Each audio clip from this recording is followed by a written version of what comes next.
দোকানে গিয়ে আমরা কি বই থাকি দা না এটা করছে আনলে নে গেলাম না ফোন করে অন্য কিছু না কর আমি তার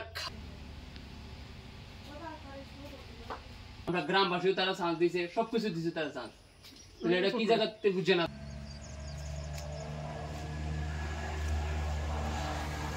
স্যার আপনার নাম? আমার নাম ঝন্টু চক্রবর্তী। কোন ফায়ার সার্ভিস স্যার? আমি কাকরামান ফায়ার সার্ভিসে আছি এজ এ ফায়ারম্যান হিসাবে।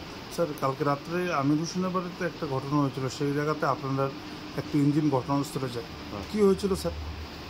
রাত 11:20 নাগাদ কাকরাবন কিশোরগঞ্জ যে ইটভাট্টা আছে সংলগ্ন, এখান থেকে একটা ফোন আসে যে আমির হোসেন নামক একজন ব্যক্তির বাড়িতে পেট্রোল বোমা মেরেছে এবং সেখান থেকে আগুন সৃষ্টি হয়েছে আর কি, আগুন লেগেছে। তো এই সঙ্গে সঙ্গে তৎক্ষণাৎ আমরা আমাদের ফায়ার ইঞ্জিন নিয়ে আমরা সেখানে ছুটে যাই, গিয়ে আমরা পুলিশকেও দেখতে পাই।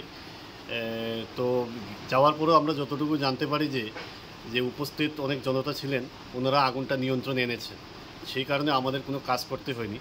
তারপর আমরা স্পট ভেরিফিকেশন করি, আমরা স্পটটা দেখি কী হয়েছে এবং ওনাদের নাম টাম সব নিয়ে পুলিশের সঙ্গে কথাবার্তা বলে আমরা ফির আবার চলে আসি। যখন পেট্রোল বোমাটা মারা হয়েছিল স্যার, তখন আপনারা যখন তদন্ত করেছিলেন তখন কি টিনটা কি ফাটা ছিল স্যার? হ্যাঁ, এটা পেট্রোল বোমা ওনারা যে জায়গাটায় বলেছেন আমরা সেই জায়গাটা দেখলাম নতুন টিন, অথচ ওই জায়গার একটা বেশ একটা জায়গা বড় গর্তের মতো হয়ে গেছে আর কি, যে জায়গাটায় পেট্রোল বোমটা পড়েছে।